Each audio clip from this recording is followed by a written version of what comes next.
역사는 승자의 기록이다 라는 말이 있습니다. 예를 들어 왕조 시절 반정을 일으켜 왕위를 찬탈한 사람은 자신의 입장에서 역사를 기록합니다. 반정의 정당성을 얻기 위해 전임 왕의 개인적 비리나 잘못된 정책을 기록합니다. 군사 쿠데타를 일으켜 정권을 획득한 사람들도 마찬가지입니다. 자기의 정당성을 강조하기 위해 전 정권의 장점이 아닌 단점과 일탈 행위를 들추어내 역사에 기록합니다. 그래서 역사는 승자의 기록이란 말이 생겼습니다. 본문은 역사는 승자의 기록이다 라는 관점에서 보면은 어떤 의미에서는 맞기도 하고 틀리기도 합니다.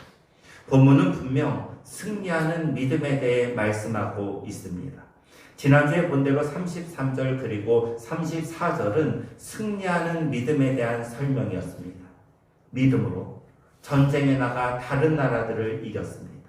믿음으로 국가의 의로움을 세웠습니다. 믿음으로 사자들의 입을 막았습니다. 믿음으로 불의 세력도 멸했습니다. 믿음으로 칼날도 피했습니다. 믿음으로 연약한 가운데 강해졌습니다. 믿음으로 전쟁에 용감하게 나와 이방 사람들을 물리쳤습니다. 이 모든 것들은 믿음으로 승리한 승자의 기록입니다. 하지만 곧 이어지는 35절부터는 믿음으로 승리한 역사가 아닌 믿음 때문에 고난당하는 역사가 나옵니다. 오늘 볼 말씀은 믿음 때문에 고난, 시련, 어려움을 당한 사람들의 기록입니다. 종교개혁자 칼빈은 본문에서 이런 말을 합니다. 이제까지 본문은 하나님께서 그 백성들의 믿음에 대해 보상하셨다는 성공적인 결과에 관하여 말해왔으나 이제는 다른 논의에 들어간다.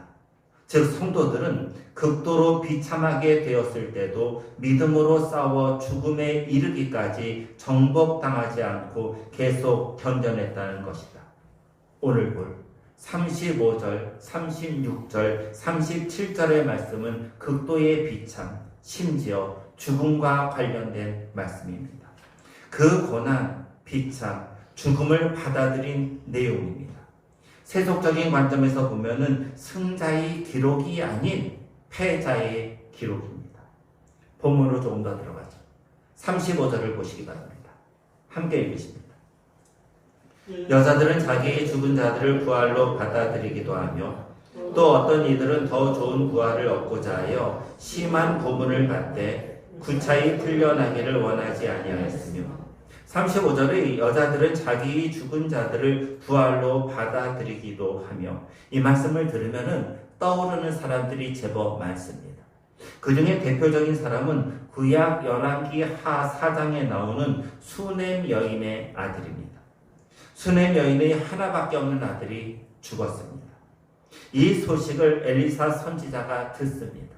그 말을 듣자마자 엘리사는 수넴 여인의 집으로 달려갑니다. 엘리사는 이미 죽은 수넴 여인의 아들 위에 올라가 엎드려 자기 입을 그 시체의 입에, 자기의 눈을 그 시체의 눈에, 그리고 자기 손을 그 시체의 손에 대고 엎드립니다. 엘리사는 이런 과정을 2번에 걸쳐 진행합니다. 그러자 죽은 아이가 재채기라며 눈을 뜹니다. 믿음으로 죽은 자가 다시 살아난 것입니다. 그 다음에 이어지는 말씀은 죽은 자가 살아난 것과 전혀 성격이 다른 내용입니다. 35절 하반절을 보세요. 심한 고문을 받되 구차히 풀려나기를 원하지 아니하였으며 라는 말씀이 나옵니다. 여기서 심한 고문은 헬라어 북, 때리는 북이요. 이 북에서 나온 단어로 북을 치듯 죽도록 때린다는 의미입니다. 이 의미에서 보듯 심한 고문은 매우 혹독하며 잔인한 형벌이었습니다. 이 형벌은 죄수를 형틀 위에 누이누에 사지를 팽팽하도록 땡긴 후 묶습니다. 그리고 사지의 연결 부위를 창으로 찔러 피를 내요. 이어서 배와 가슴을 북 치듯 무자비하게 쳐서 죽이는 비인간적 극형이었습니다. 이런 심한 고문 속에서 구차하게 풀려나기를 원하지 않습니다. 무슨 말이죠?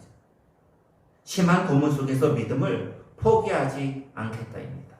다시 말하면 믿음 때문에 심한 고문 속에서 죽음을 받아들이겠다입니다. 이와 관련해서 제2 마카비서라는 책에 두 가지의 유명한 이야기가 나옵니다. 첫 번째는 노 제사장 엘르아살의 이야기입니다.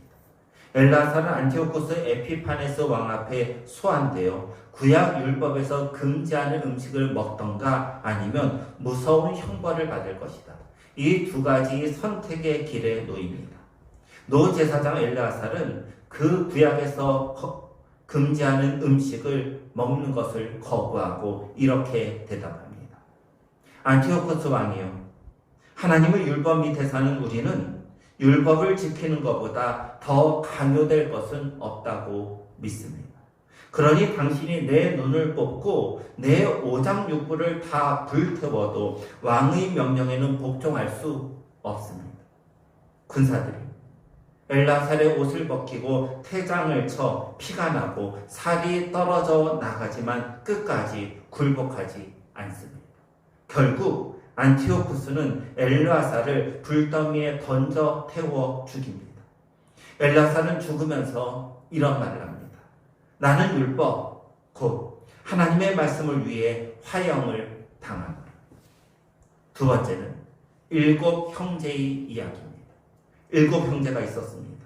7 형제는 신앙을 포기하도록 위협과 고문을 당합니다. 맏형은 부정한 고기, 우상에게 바쳐진 고기예요. 이 부정한 고기를 거부하니 채찍질을 당하고 마차에 실어 불을 놓습니다. 그의 피와 살로 불이 꺼질 정도였습니다. 그럼에도 굴복하지 않고 신앙의 죽음을 선택합니다. 둘째도 부정한 것을 거절하자 형제들이 팔과 다리를 몸에서 떼어버리고 몸의 껍질을 벗깁니다. 셋째도 신앙을 거부하지 않자 창과 꼬챙이에 찔려 죽임을 당합니다. 그래도 이들은 변절하지 않습니다. 넷째는 같은 악형에 처해지기 전 혀를 잘라버렸습니다. 다섯째는 팔다리를 마차에 메어 온몸을 찢어 죽였습니다. 여섯째는 타는 부리에 매달고 창으로 옆구리를 찔러 창자가 나와 타게 만들었습니다. 그도 신앙을 위해 죽어갑니다. 막내는 부정한 고기를 거절하니 기름솥에 넣어 산채로 튀겨버렸습니다. 형제는 용감했다는 말이 있죠. 아마도 이 7형제, 7 형제를 일컫는 말일 것입니다. 7 형제 가운데 하나는 자신을 고문하는 자들에게 이렇게 말합니다. 우주의 왕이 생명의 영원한 회복에로 우리를 일으키실 것이다. 이는 우리가 그분의 법을 위해 죽기 때문이다. 7 형제 중 마지막으로 죽게 된 사람은 담대하게 악한 왕을 향해 다음과 같이 확신에 차서 말합니다. 내 형제들은 비록 죽었으나 짧은 고통을 당한 후 지금은 하나님의 언약에 힘입어 늘 흐르는 생명을 마시고 있다. 이런 믿음의 선배들은 심한 고문을 받았지만 구차하게 풀려나는 것을 원하지 않았습니다. 이들에게는 더 좋은 부활이 기다리고 있습니다. 늘 흐르는 생명을 마시는 일입니다. 이어 36절을 보시기 바랍니다. 함께 읽으십니다. 또 어떤 이들은 조롱과 채찍질일 뿐 아니라 결박과 옥에 갇히는 시련도 받았습니다. 믿음의 선배 중에는 조롱, 채찍질, 결박, 감옥에 갇히는 시련을 당하는 이들도 많았습니다. 아마도 조롱과 채찍질을 당한 대표적인 예는 선지자 예레미야일 것입니다. 예레미야 선지자가 하나님이 주신 진리의 말씀을 전하자 듣기 싫어하는 거짓 선지자 바수울이죠. 바수울에 의해 매맞고 나무 고랑이 자기 목을 채우는 고통을 당합니다. 예레미야 선지자는 백성들의 뜻과 줄곧 다른 올곧은 소리를 전한다고 많은 백성들에 의해 조롱도 당했습니다. 결박과 감옥에 갇히는 시련을 당하는 사람도 있습니다. 역대하 16장에 나오는 선지자 하나니일 것입니다. 남유다 아사 왕은 선지자 하나니가 하나님을 의지하지 않는 자신을 책망하자 하나님을 결박하여 옥에 가둡니다. 왕정 체제에서 절대 권한을 가진 왕의 잘못을 책망한다는 것은 목숨을 거는 행동이었습니다. 하나님은 담대하게 하나님을 거부하는 왕을 책망하다가 감옥에 갇히고 실형당합니다. 고난당하는 믿음의 사람들의 모습은 37절로 이어집니다. 37절을 함께 읽으십니다. 돌로 치는 것과 톱으로 켜는 것과 시험과 칼로 죽임을 당하고 양과 염소의 가죽을 입고 유리하여 궁핍과 환난과 학대를 받았으니. 지난주 설교 시간에 여러분들에게 질문한 것이 있어요. 혹시 기억나세요? 이거였죠. 여러분 큐티 하세요? 여러분 큐티 하십니까? 큐티 좀 하세요. 구역장님들, 그 구역 식구들에게 큐티 좀 하도록 권면하고요. 각 구역 단톡방 있잖아요. 단톡방에도 좀 올리시기 바랍니다. 37절의 돌로 치는 것이란 말씀은 지난주 월요일 큐티 본문을 생각나게 합니다. 열왕기하 24장에 의하면은 여호야다의 아들 스가랴가 남유다 왕 요아스와 지도자들을 책망합니다. 스가랴가 책망하는 내용은 어찌하여 여호와의 명령을 너희가 거역하느냐. 너희가 여호와를 버렸기 때문에 여호와도 너희를 버리셨다입니다. 감히 왕과 지도자를 책망합니다. 이 책망을 듣기 싫은 왕의 명령에 의해 그 자리에서 스가랴를 돌로 쳐 죽입니다. 복음서를 읽다 보면 예수님은 이 스가랴의 죽음을 너무 안타까워하실 정도였습니다. 구약 모세 율법에 의하면요, 간음을 범한 자나 우상을 숭배하는 사람을 처형할 때 돌로 쳐서 죽이도록 했습니다. 악한 이들이 당하는 형벌이 돌로 쳐서 죽는 것입니다. 하지만 이스라엘의 역사를 보면 반대로 악인들이 도리어 의인을 돌로 치는 경우들이 다반사였습니다.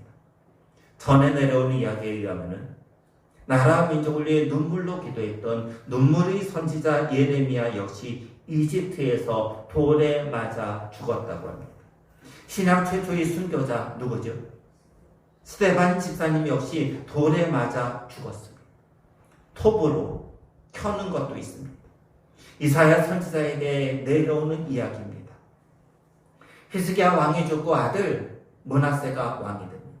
히스기야는 다윗과 견줄 정도로 이스라엘 역사에 있어서 하나님 앞에서 신실했고 진실했던 최고의 왕 중 한 명입니다. 역설적으로 히스기야 아들 므낫세는 악한 왕이에요. 성경을 읽다 보면 므낫세 때문에 남유다가 멸망당했다고 할 정도로 므낫세의 죄악은 심히 큽니다. 므낫세가 우상을 숭배합니다. 그리고 이사야 선지자로 하여금 자기의 우상 숭배를 인정하라 합니다. 자기의 잘못이 정당하다고 선지자가 승인하기를 바라는 것이죠. 하지만 이사야 선지자는 끝까지 거부합니다. 그러자 이사야 선지자를 어떻게 죽이는가? 나무 톱으로 켜서 죽입니다. 여러분 이거 좀 상상되세요? 우리가 사용하는 톱은 전기톱 또는 쇠톱이에요. 그런데 여러분 나무가 잘 들까요? 나무 톱으로 사람을 켜서 죽여요. 이사야는 이런 고통을 당합니다. 칼로 죽임을 당하기도 합니다. 이 말을 아는 히브리서를 기록한 사람, 그리고 이 말을 듣는 회중들은 분명 다음과 같은 마카비 시대에 있었던 사건을 기억했을 것입니다. BC 주전이죠. 주전 170년경 안티오쿠스 에피파네스가 수리아는 지금은 시리아예요. 수리아의 왕이 됩니다. 안티오쿠스는 헬라의 생활 방식 그리고 종교 의식을 수리아와 팔레스틴 지역에 표기로 하고 그것을 실현하기 위해 정책을 펴니다. 헬라의 문화, 연극, 경기를 좋아하는 이들이 있죠. 경기 연습을 나체로 하기에 일부 유대인들은 할례의 흔적을 없애려고 노력하기도 했습니다. 하지만 대다수 유대인들은 오히려 하나님에 대한 신앙을 견고히 하고 흔들리지 않습니다. 안티오코스 에피파네스는 이 당시만 해도 이 문제에 대해 하나님에 대해 신앙을 경고하는 이들에 대해 별로 신경 쓰지 않았습니다. 주전 BC 168년에 의외의 문제가 발생합니다. 안티오코스는 이집트 침략을 꿈꾸고 대군을 동원해서 이집트를 침공합니다. 이집트는 급하게 유럽의 패권을 당시 쥐고 있던 로마죠. 로마 제국의 원조를 청하고 로마 제국은 안티오코스에게 자기 나라로의 귀국을 명합니다. 로마 제국은 이집트를 돕기 위한 군대 파견의 필요성을 느끼지 않았기 때문에 원로원 의원 중 포필리우스를 해결을 위한 사절로 보냅니다. 포필리우스는 안티오코스 에피파네스를 이집트 국경에서 만나 로마가 수리아의 이집트 침공을 허락하지 않으니 귀국하라고 권합니다. 안티오코스는 이 말을 듣고 생각해 보겠다고 대답합니다. 무슨 말이에요? 완곡한 거절이죠. 그러자 포필리우스는 역사에 남는 유명한 행동을 합니다. 포필리우스는 자기가 짓고 있는 지팡이를 안티오코스를 놓고 안티오코스를 정점에 놓고 그 지팡이로 원을 그립니다. 그리고 이렇게 말합니다. 이 원을 넘어가기 전 나에게 각오를 말하라. 포필리우스는 안티오코스를 원 안에 가두어 놓고 이 원을 넘어가기 전까지 자기에게 어떻게 할 것인가를 알리랍니다. 로마 제국은 거대한 압력인 동시에 한 나라의 왕에 대한 치욕입니다. 로마 제국의 강력한 힘에 대항할 수 없었던 안티오코스 에피파네스는 군사를 거두어 귀국하겠다고 답합니다. 왕으로서 당할 수 있는 최고의 모욕이겠죠. 안티오코스는 모욕과 분노에 가득 차서 군대를 퇴각시킵니다. 안티오코스의 모욕과 분노는 의외의 장소에서 표출됩니다. 동대문에서 뺨 맞고 남대문에서 화풀이한다는 말이 있죠. 로마로부터 모욕당하고 귀국하던 안티오코스는 예루살렘을 포위하고 무자비하게 공격하여 함락시킵니다. 무려 8만 명의 유대인을 학살하고 10,000명의 장정을 포로로 만듭니다. 안티오코스는 성전을 약탈하고 금으로 만든 향단, 떡상, 촛대, 금기명, 휘장 등을 가져갑니다. 성전의 금고도 약탈합니다. 그보다 더욱 더한 것은 제단, 여호와의 제단. 여러분, 이 제단이 뭐예요? 하나님께 제물을 태워 바치는 제단이죠. 그 제단에 제우스 신에게 바칠 돼지를 올려놓고 제사 드리는 것이었습니다. 마태복음 24장에 이런 말씀이 있어요. 멸망을 가져간 것이 거룩한 곳에 선 것을 보거든. 이 사건을 예표하는 말씀입니다. 유대인들은 돼지를 혐오합니다. 그들을 혐오하는 돼지를 제우스 신에게 제물로 드린다고 거룩한 제단에 올려놓은 것입니다. 이것이 끝이 아니에요. 안티오코스는 성전 회랑 건물을 성매매하는 장소로 만듭니다. 성매매하는 여성을 그곳에 머물게 한 것이죠. 유대인에게 할례를 금지하고 성경과 율법의 소유를 금하며 헬라 신들에게 제물로 드렸던 부정한 고기를 강제로 먹입니다. 감시원을 전국에 풀어 왕의 명령을 어기는 사람을 온갖 악형에 처하게 하고 결국 십자가에 매달아 죽입니다. 할례를 행한 어머니와 아들 같이 목매달아 죽였고 성경을 소유한 자는 성경과 함께 철저하고도 완벽하게 진멸했습니다. 믿음을 버리지 않았던 수많은 사람들이 안티오코스 에피파네스의 칼날에 희생되었습니다. 그 다음 말씀은 양과 염소의 가죽을 입고 유리하여 궁핍과 환난과 박해를 받았다는 말씀입니다. 로마 제국이 콜로세움에서 기독교인을 맹수에 의해 죽일 때 기독교인들에게 양과 염소의 가죽을 입혀 쉽게 맹수의 밥이 되게 만들었습니다. 믿음을 지키기 위해 호화스럽거나 정착된 생활이 아닌 나그네와 같은 생활, 물질적으로 넉넉하지 못한 삶을 살기도 했습니다. 따라서 입을 옷이 없어 양과 염소의 가죽을 입고 유리하며 방황하기도 했습니다. 믿음의 선배들이 당한 고난은 이루 말할 수 없습니다. 하지만 기독교는 순교자의 피를 먹고 자란다는 빛나는 격언처럼 고통 속에서도 심지어 목숨을 거는 극한 상황에서도 그들은 신앙을 포기하지 않았습니다. 오늘 설교의 결론을 내리라 합니다. 설교의 결론부에서 저를 포함해서 우리 모두에게 이런 질문을 좀 하려 합니다. 믿음은 성공할 때 더 빛날까요? 아니면 고통과 실패 속에서 더 빛날까요? 여러분, 믿음은 성공 속에서 더 빛납니까? 아니면 고통과 실패 속에서 더 빛납니까? 우리는 본문에서 두 가지 커다란 주제를 보았습니다. 승리하는 믿음, 그리고 고난당하는 믿음입니다. 분명히 믿음 때문에 승리하는 이들이 있습니다. 다니엘과 세 친구들처럼 사자굴이나 불 속에서 무사히 걸어 나온 이들이 있습니다. 반대로 믿음 때문에 고난당하는 이들도 있습니다. 본문뿐 아니라 현재 북한과 같은 곳에서 기독교인들이 심한 고문을 받기도 하고 궁핍과 환난과 학대를 받기도 합니다. 심지어 목숨을 잃기도 합니다. 여러분, 그럼 이 둘 중에 어떤 때 믿음은 더욱 빛난다고 생각하십니까? 칼빈은 이렇게 말합니다. 믿음의 효력은 두 번째의 무리에 있어서 더 한층 명백히 빛나고 있다. 옳지. 칼빈은 본문을 보면서 두 번째 무리에 있어서 믿음은 한층 더 명백히 빛난다고 말합니다. 믿음은 승리할 때보다 고난 당할 때 훨씬 더 빛납니다. 이런 면에서 오늘 우리가 들은 말씀인 35절, 36절 그리고 37절은 중요합니다. 승리하는 믿음이 아닌 고난 속에서도 빛나는 믿음으로 마무리하고 있기 때문입니다. 다음은 리처드 필립스라는 학자가 하는 말인데 좀 자세히 들어보시기 바랍니다.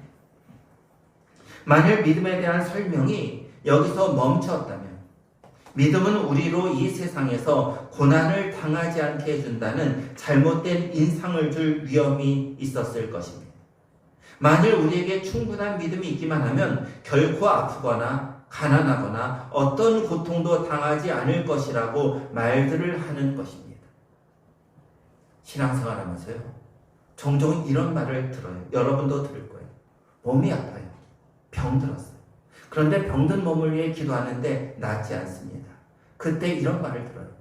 너희 믿음이 부족해서. 이런 경우도 있죠.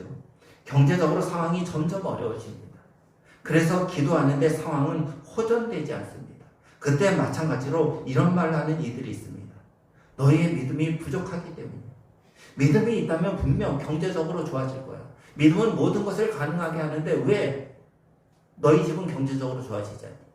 그것은 너희 믿음의 부족 때문이야.